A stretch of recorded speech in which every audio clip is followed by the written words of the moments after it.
Fancy garment and kids mall, sherwani, coat pant, 3 piece, suiting, shirting, tailoring, बच्चे और बच्चियों के लिए कई सारे कपड़ों की वैरायटियां। हमारा पता आयशा नगर पुलिस स्टेशन के सामने, हजार खोली, मालेगांव। प्रोप्राइटर चांद खान।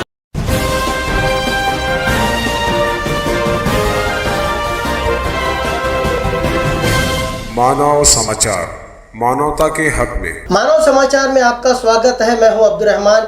आइए देखते हैं आज की खास खबर। आज दरेगांव शिवार में फेमस मार्केट के पास सुबह 9 बजे के आसपास फायरिंग की वारदात हुई है। फायरिंग की वजूहत अब तक सामने नहीं आई है।